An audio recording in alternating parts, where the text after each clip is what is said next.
Jason JROCK Houston, and this is an interview being done for Chaotic Riffs Magazine. We can be found on the web at www.chaoticriffs.com. It's my great pleasure to be speaking with guitar player Andy Martis from a band Media Solutions. How are you doing tonight, Andy?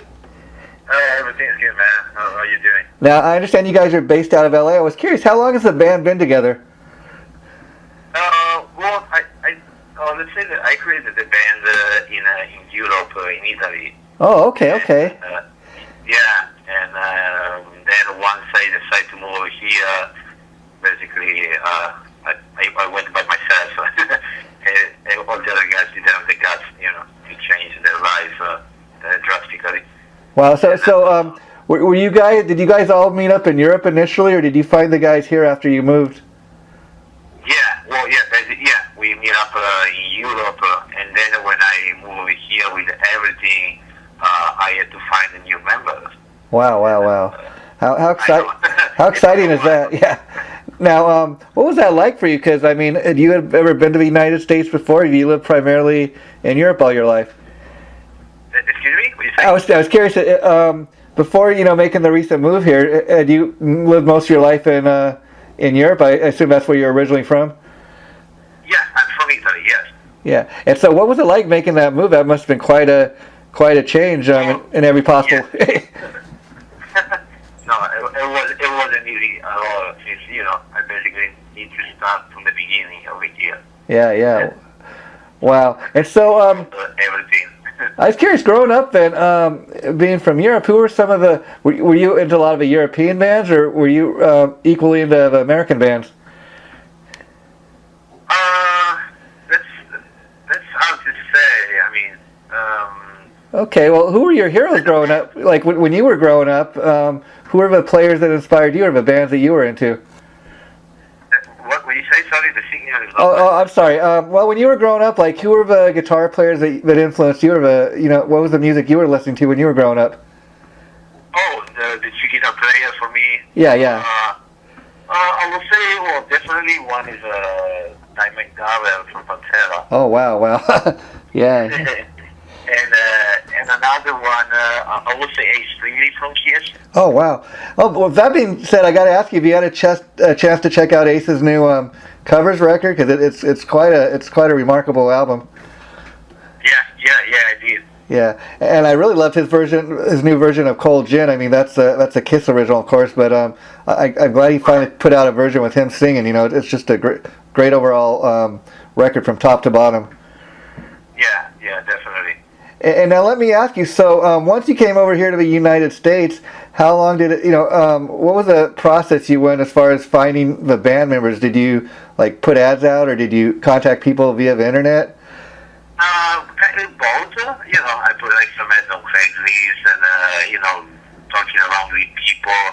But let's say it took me a good 4 years to get ready everything. And if you don't mind me saying, Andy, being a guy that's from Italy, you speak pretty good English. How long have you been speaking English, if you don't mind me asking? Because I imagine Italian is your primary language, or what you grew up speaking? Right. Yeah. I moved over here in LA. It was 2011. Wow. And I started, studying English at the college, just to learn the language as much as I could. But before that, I was already kind of speaking a little bit of English. Mm-hmm. Since I was touring Europe, and so you need to speak English. It's kind of the language that everywhere. Yeah. And so, what was it like once you found the band members? I mean, did you guys start Did you have a lot of these songs that are on this on your debut EP? Did you have a lot of these songs already written? From the new record, basically, I wrote everything by myself. Wow. And so that's why I took my time to do my paperwork, to live over here, and to find the correct people. And then once I found out the rest of the people, I went to the studio and recorded everything. Now, share with me. I was interested in a few things, like like initially when I was looking to find your bands, just the Facebook page, I put in Media Solution, and of course all kinds of things came up, like for different PR firms and stuff. So that's kind of an interesting name for a rock band. How did you guys come up with Media Solution? Well, Media Solution, since I created back in Europe, so it wasn't. It couldn't be like a kind of problem, like maybe over here, like you say, Yeah. Media Solution on Google, and besides hard, you find other things, crazy stuff. Yeah. But so at the time, we decided to create a name, so we could kind of, talk with the people and tell about, the media, the mass media, what's going on behind the box called TV or the radio. Okay. So that's kind of because I was looking at the album cover or CD cover rather, and it's rather kind of interesting. It's kind of simple. It's got the band's logo kind of, and it's kind of simple. Like I don't know if it's supposed to be like brown cardboard box or something like that. But I can kind of see, like you're now saying, like the media box, the television or radio. That's a cool concept. Yeah, thank you. And now I know you guys are signed to Pavement Entertainment, which is a great little label. How did you get the opportunity to work with them? Did they come to you, or did you send them some demos? What was that process? Well, with Pavement, basically, since we were working with the producer Ulrich Weil, and he's already Pavement has already a couple bands that are produced by him, like Soil and AP and Candlebox, which is a great alternative. Candlebox it was produced by Ulrich Weil. Yeah. So basically, after we were done with the record, Ulrich, we started shopping around, and since Ulrich is really a great person, he wanted to help us, and because he liked the band and the project. So he introduced us with the Pavement, and we started talking about it, and then we saw in them, our future home for this record. Yeah, and anybody that doesn't know about the Pavement story, what I love really about the Pavement Entertainment story is the fact that you mentioned the band Soil. Tim King who's a bass player. He's an A&R guy, kind of a guy behind Pavement, and I love the fact that. Yeah, I love the fact that you got a guy that's an actual musician, at the label, Correct. Signing all these great bands, as opposed to just a label where some guy in a suit knows nothing about what it's like to make music. I think that's why Pavement has been able to be, so successful so far. Correct. Yeah, it's like having somebody that works in your label that is even a musician, so he knows what a band needs. Yeah, and he can actually give that. To make it happen. Yeah, and I gotta compliment you for the simple fact of being a new band. There's been a lot of great press about you guys, and that's kind of unusual for a band, this new. But the other thing is, I just checked out, before talking to you tonight, I went and checked out your video for Destroy Something Beautiful. And not only is it a beautiful video, I really urge people to check it out when they get the chance. I mean, the best compliment I can tell people about it is this, that typically when you hear a new band, you try to think, okay, who does this band sound like? They sound like Megadeth, Metallica, or whatever the case may be. And I can honestly say, what I dug about the song and the video is, you guys got a real original sound going. I really can't try to say, they're a Metallica wannabe or whatever. You guys have a real fresh. That's a good thing. That's what we're trying to do. Yeah. And so now this new EP is out, The Prelude, which I'm assuming based on the title and the fact that it's an EP, this is kind of just a sample of things to come. But there's a full length on the way. Am I correct? Yeah, exactly. We decided to call The Prelude, just to say, hey, everybody, we are here, so get ready because that's just the beginning. Yeah. Just check this out. So, are you guys planning on doing any live shows to promote The Prelude, or I'm going to finish up the full. Last week we played here in South California in Fullerton, a slide. Then we are going to play. We are headlining this weekend in San Diego. Wow, that's. Then we are with Prong in June, and then we jump in Arizona for a few shows. to organize like a full U.S. tour, so as soon as possible. And so now, And go back into Europe as well. Yeah, now being that you're a founding member, I understand, from a prelude that you wrote all these songs on your own. But in the future, do you plan to co-write with other members of a band, or will you be the? Oh, yeah. Okay, that's great. We kind of started to write new stuff, so we are already working on it since day one, let's say. Yeah. And the other interesting thing about this band is, like you said, you got new members once you came to be over here to the United States. So that must have been quite different from being in a band with guys that you grew up with or knew all your life. So did it take you guys really a long time to kind of gel and come together, as a band and get to the point where you're really tight? Yeah. No, I mean, yes and no. Because when I found these guys, we started jamming, and it felt like, we were kind of playing together for a longer while, even though we just started, so it was kind of actually pretty easy to start playing with them.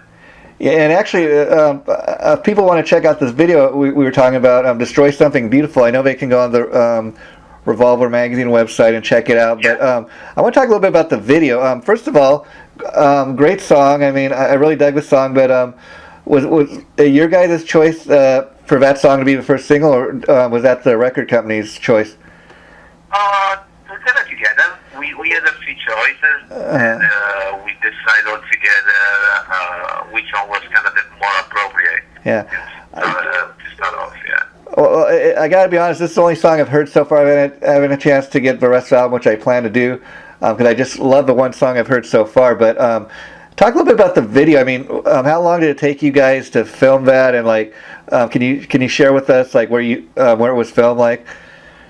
Yeah, it took like a full day. We started around 6 in the morning. We finished around 8 or 9 in the evening. And it's directed by Nathan Cox. That is an amazing director. He's well known, for Linkin Park, Korn, Marilyn Manson, and oh wow, a long list of bands. Actually, his first video was Cold Chamber, logo from Cold Chamber. Uh-huh. So that's his first video ever. So, wow. He's a good director. And then we presented to him the song, and we kind of explained, the concept of the song. So, it's like how we want to do it, and he had some ideas, and so we came up together, with that video.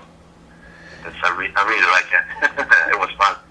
And as far as I was curious, because it looked like a pretty cool place. It was outdoors, obviously, where you guys were filming it. But was it here in the LA area? Where did you guys film it? Because it looked pretty. It was in an area called Altadena. Oh, okay. Yeah. Always here in LA. Yeah, it was a ranch. Actually, it was a crazy place. It was very cool. And I found out that they use that place for a lot of movies too as well. Oh, that's interesting.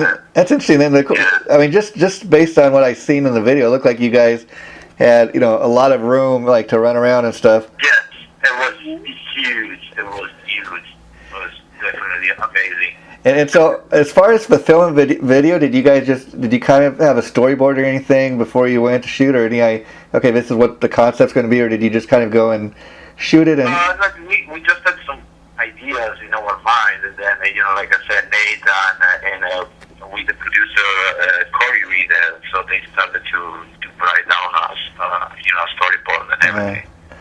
And so you sound like you're kind of living the American dream, so to speak, and it's got to be a great feeling. A guy that came all the way from Italy, you're kind of living the dream. Are you surprised that from the minute you stepped foot over here in the United States, you put the band together and recruited the new members? Are you surprised at all how fast it's all kind of come together? Yes and no. Yeah. Well, actually, it's been a while that I'm working on it since the first record. Yeah.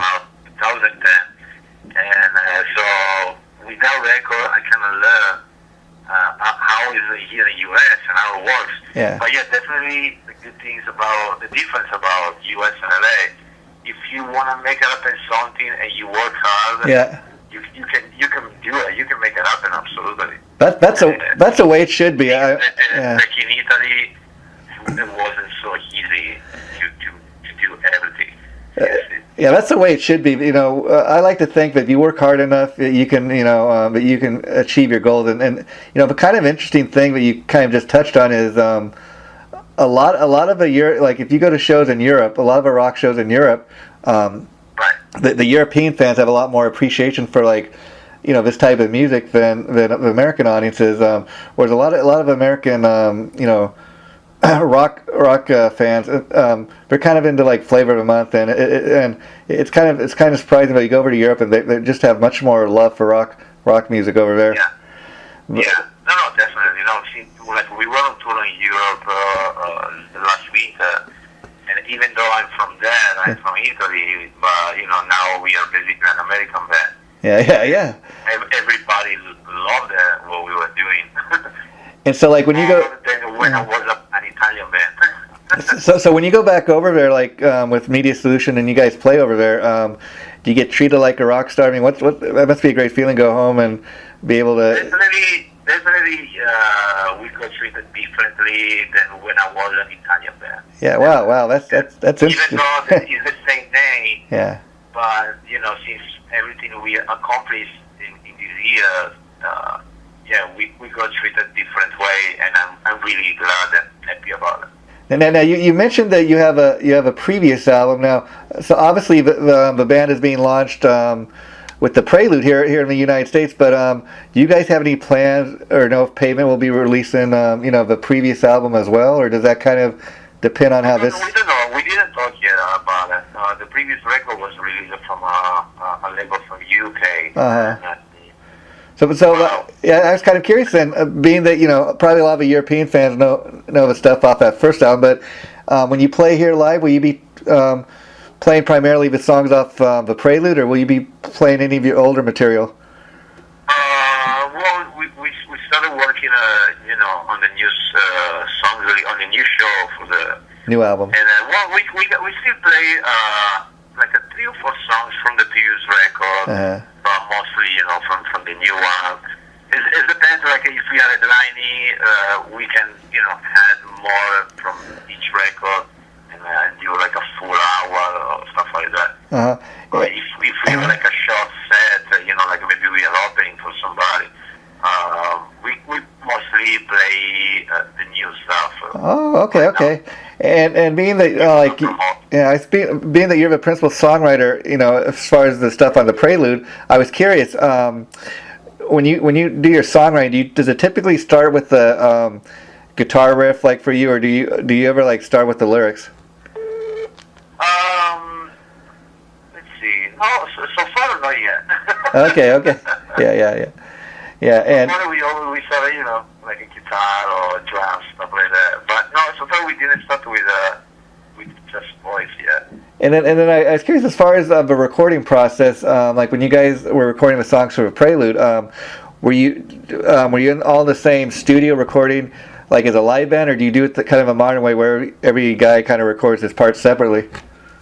Oh no, we recorded separately. We started with a drum, and while the drummer was playing, I was doing, like the guitar just as a guide for him. And then we did, bass and both guitars and vocals. And so I was curious, as you guys were cutting the tracks for this Prelude, were you sending the tracks like into the label as they were being finished, or did you wait till you have a final product to let them hear the whole thing in its entirety? So for this record, no, basically we recorded everything by with Ulrich and everything, and after the record was done, we use like a business card that you shop around. Yeah. So the record was done. So we were at the point, it's like, okay, or we find a label that like what we did, or we just gonna release it by our own. And so we got lucky to find a label. And so, like, once you guys were in talks with Pavement, what was their immediate response you guys got from them once they heard this new music? Sorry, I don't understand. In other words, once you presented this album to Pavement, when it got to that point, what was their response? I mean, did you get like, oh man, we just dig this, this stuff you guys are presented with us to? What was that? Well, when we talked with Payment, we gave our record, and they loved it. Basically, we sent like a couple songs, and they want to hear more. And since they say, okay, send all the record, we want to hear everything. That's got to be a great feeling, because not only new band, but I mean, it proves the fact that you don't have anybody at the label at that point telling you, no, you need to go back and write something more commercial. They accepted it based on what you guys at that point had to turn in, and then that just shows the strength of the band. Because again, like I said, just basing it on the song and the video for Destroy Something Beautiful, I mean, I thought that's a great choice for a first single, and just the video that goes along with it. I mean, people can really latch onto the band right away just looking at the video and listening to the song. And I think if the rest of music is anything like that you guys really got a great future. And I really just I can't wait to hear the full-length album once it comes out. Thank you. Well, it just came out April 22nd. Well, I mean, the Prelude, which I understand is an EP, but you... Yeah, oh, you mean, full record. Yeah. And so... we'll see. Maybe next year. We'll see how it goes, during the touring situation this year. So. And and it's kind of interesting, because I think the album came out the same day as your label made Candlebox. Both these albums were released on the same day, and so and it's kind of interesting, because both bands, I've been seeing equal amounts of media for both bands, and I was kind of curious, what has the fan been reaction? The album's really just been out at like a week, so what's the reaction you guys have been getting like from fans and stuff? Actually pretty good. I got like an email from Tim and saying that basically we were in the 6th position on the radio chart for like a 30 plus American radios. So it's very requested so far. This is something beautiful.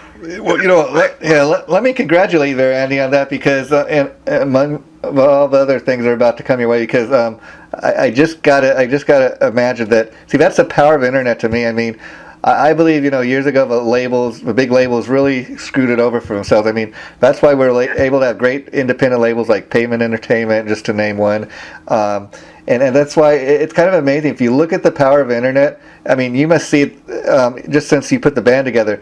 I mean, people are listening to your band, parts of the world where you guys haven't even stepped foot in or performed live. And that's got to be a great feeling. When you get an email from somebody, halfway around the world telling you, hey, just got your new album, just been, checking out the new video and loving it. I mean, that's got to be a great feeling to think there's part of the world where you haven't even stepped foot in, and they're digging your music. Yeah. Yeah. For sure, it's a great feeling, and I'm really happy how it's going the situation right now. So, and it's, like I said, just the beginning. So. Yeah. And so, are you guys kind of? I guess the rest of the year is going to be spent working, on promoting the Prelude, and any plans to go on like any kind of major tour? Does that just kind of depend on how the album sells? Major tour, you say? Yeah, like. Yeah, we are working on it. I can say right now. I understand. And, but yeah, we are working on it especially going to Europe. Yeah. We are working on a major tour now for Europe for this winter. Oh. And definitely here in US. So. That's great. And the very last thing I want to ask you, Andy, I always love to ask people, like in your case, being that you're a guitar player, why did you, choose the guitar as your instrument of choice? What was it about, the guitar that really made you gravitate towards that instrument? Honestly, when I was a teenager, I was at school, high school, and my high school was a school of priests. So basically, all the teachers were priests. So wow. My guitar that it's fine. Wow. One of my teachers at that time asked me, "Oh, I need a guitar player to play a few songs in the church, blah blah." And I was like, "I don't play, but I can start. Maybe why not?" And wow. He started giving me a few lessons of classic guitar, and from there I started my career. I started listening to heavy metal, and everything. And so I got to ask. I think you might have already said this, but I probably missed it. How old were you when you started playing? Okay, so now I'm 35. Next month, I was like 14. Okay. 14, something like that. And did you take lessons, or did you kind of teach yourself as you went? No, I kind of learned by myself, and then I went to a set music school for a while in Europe, and I did a few other teacher, like a private teacher, and then I decided to continue it by myself, and that's it.